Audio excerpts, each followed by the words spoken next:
और मीठी जबान तो आपकी भी है, हमारी तो मेरठ की तो कड़वी जबान है, लेकिन हमारे दिल में बहुत मिठाई रहती है, अंदर बहुत मीठा रहता है। और भी जबान जो हमारी है। और बहुत समय हो गया है, अब हम जिनका आज जन्मदिन है उनसे आशीर्वाद लेकर इस कार्यक्रम को समाप्त करेंगे और सबसे निवेदन करेंगे कि बिना खाना खाए कोई भी व्यक्ति यहाँ से जाएगा नहीं। यह प्रसाद है प्रोफेसर वेद प्रकाश बटुक जी के जन्मदिन के जन्मदिन का। मैं निवेदन कर रहा हूँ उनसे कि वो अपना यही ले आओ। सम्मानित साथियों, आज के समारोह में जिस चीज को मैं सबसे ज्यादा प्राथमिकता देना चाहता था वो था जो काम आजकल राजवंती जी कर रही हैं, क्योंकि वो ऐसा काम कर रही हैं जो हमारे इतिहास के लिए अभूतपूर्व है।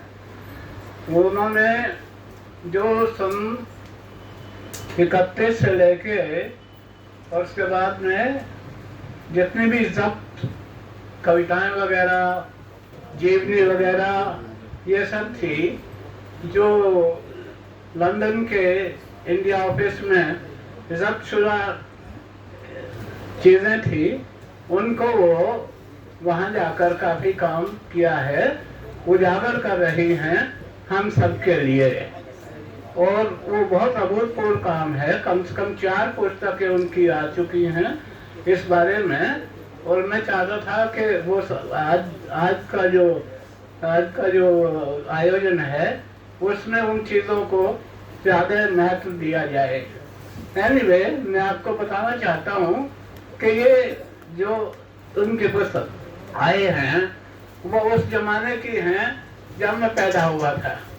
सन 31 में जब भाई साहब की गोद में 2-4 साल पहले, 2-4 साल बाद जलियांवाला बाग के 12वीं यानी जयंती पर आविर्भाव हुआ, और पिताजी के और बड़े भाई जो मेरे जन्म से पहले 2-3 बार जेल जा चुके थे आज़ादी की लड़ाई में, उनकी गोद में बैठ के जो मैं गाता था वही उन शुदा किताबों में भी है। अरे रो थारा बेड़ा डूबेगा मयुधार, ये हम गाते थे। जो भी सीधी राह बतावे पापी उसे जेल करवावे। अरे देर है ठुकड़ी डार, अरे गोरो थारा बेड़ा डूबेगा मयुधार। और ये जालिम सरकार भाइयों नहीं रखनी, नहीं रखनी भाई नहीं रखनी, ये जालिम सरकार भाइयों नहीं रखनी। आई थी व्यापार करन को जहांगीर की शरण बहन को, और बनी गले का हार भाइयों नहीं रखनी। गोरेपन के दोम में आके जलियांवाले बाग में जाके कितना है संघार भाइयों नहीं रखनी। तो ये सब हम गाते थे बचपन में, और उनके किताबें वो सारा। एक अजीब बात है कि ब्रिटेन यहाँ अत्याचार करता था, लेकिन उन सब अत्याचारों को वो दस्तावेज में अपने म्यूजियम में रखता था। और ये भी एक अजीब सी संस्कृति है उनकी। यहाँ अत्याचार करने देंगे और ब्रिटेन में आके उसी दायर पे मुकदमा भी चलाएंगे, यानी ये बात है एक इस तरह के। तो ऐसे ही हजारों की, भले ही वो उन्होंने बैन कर दिए हों, लेकिन लोग की जबान पे वो कभी नहीं रुके और हम गाते थे उन दिनों। तो वो जो संग्रह इन्हें मिले हैं वो 4 बड़ी बड़ी पुस्तकों में इन्होंने पुनः संपादित किया है, और मैं समझता हूँ ये बहुत ही महत्वपूर्ण काम था है जो आपके न्यू वर्ल्ड पब्लिकेशन ने डेटा उठाया है। जो मेरी भी रचनावली छाप रहे हैं और वो ये भी काम बहुत महत्वपूर्ण कर रहे हैं। मैं राजवंती जी को और उनको भी पूरी हृदय से धन्यवाद देता हूँ इस काम के लिए। और आज मैं चाहता था कि उस पर ही ज़्यादा हम बने, ज़्यादा जोर किया जाए, क्योंकि मेरा सारा काम भी जो अमेरिका में आज़ादी की लड़ाई के लिए था, जो वहाँ के बेपढ़े लोगों ने, जबकि पढ़े लिखे लोग, चाहे वो हरदयाल थे, चाहे सावरकर थे, चाहे और लोग थे, वो सब जब लठ पड़ने लगा उन पे तो सब माफी आफी मांगने लगे। लेकिन वो किसान मजदूर जो जिन्होंने यानी अंडमान निकोबार की जो यातनाएं सही हैं, एक दिन भी उनकी जुबान से माफी शब्द नहीं निकला। न हरदयाल की तरह वो वापस बिगड़ गए। हरदयाल एक प्रेरक थे, गदर पार्टी के संस्थापना में वो भी थे। हालांकि पार्टी की स्थापना किसान मजदूरों ने ही की थी, लेकिन वो भी थे।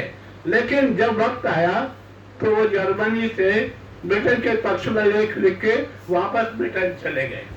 तो मैं कहता हूँ कि इंटेलेक्चुअल जो है वो धोखा देने के लिए ही बना है। हाँ, हमेशा मुझसे एक बार सेमिनार में किसी ने कहा इंटेलेक्चुअल का क्या रोल है। मैंने कहा बताता हूँ। मेरे गांव में कहावत है कि जब गंगा जी के मेले पे दंगे हुए, लड़कियां छुड़ाई गई, तो एक पढ़ी लिखी लड़की को एक किसान ले आया अपने घर पे। तो आया तो वो बेचारी ठीक है, करती रही। तो वो एक दिन वो कहने लगी, मेरा मन तो गजल गाने को कर रहा है। उसने कहा अच्छा पहले हुक्का भर दे, बाद में गजल गाइए। तो उसने गजल गाई, एक गाई, दो गाई, उनके तो कुछ समझ आया नहीं। तो उसने कहा चौधरी साहब को समझे कि नहीं? कि हाँ समझ गया। तो साली एक दिन भागेगी।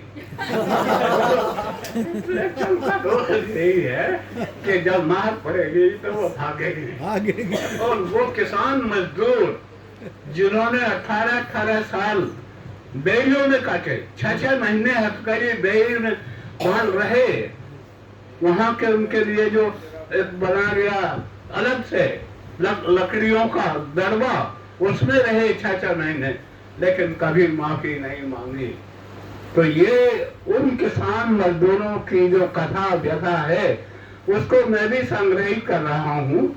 और जो 4 साल जो अखबार निकाला था उन्होंने पंजाबी में, उसको भी मैं रिप्रिंट करने की कोशिश कर रहा हूँ। तो ये मेरे मतलब मेरे मन का काम कर रहे हैं राजवंती, इसीलिए मुझे वो बहुत प्रिय हैं। और जो भी दलित वर्ग के पक्ष में आवाज उठाएगा वो भी मुझे प्रिय है। ये भी सौभाग्य की बात है कि मुझे ये शिक्षित महिलाएं ज्यादा पसंद करती हैं, चाहे वो पुष्पलता जी हो, चाहे पूनम मनु हो, मुझे बहुत प्रिय हैं और मैं भी उनका काफी प्रिय हूँ।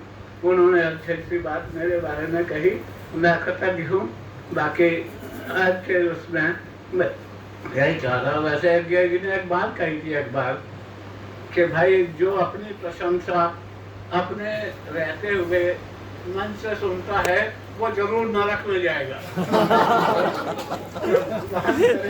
कि मैं नरक से बच, लेकिन अगर स्वर्ग जो है वो गुलामी का स्वर्ग है तो मुझे वो बिल्कुल भी स्वीकार नहीं है।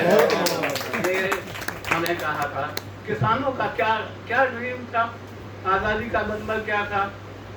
बंद कचहरी सभी वकील 2 कांट बिक जाएंगे, ये पटवारी भैया कांट बिक जाएंगे।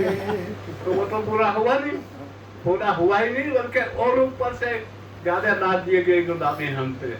तो मैं तो सोचता हूँ कि 42 में जब गांधी ने कहा था आजादी तो मन की चीज होती है, हम जितने आजाद थे, आज आजादी में सारी स्वतंत्रता का ढोल पीटते हुए हम उतने ही डरपोक हैं।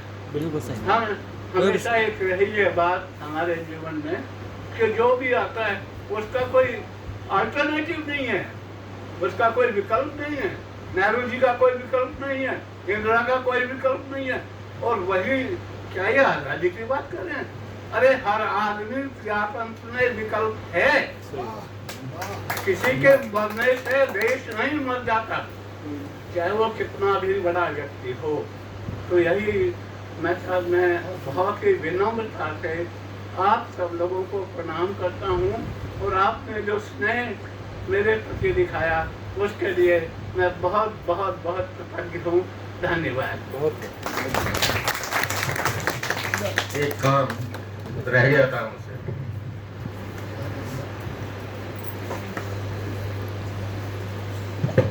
अच्छा हो कि वो भी समापन से पहले कर लें। बैठ जाइए बस 1-2 मिनट के लिए।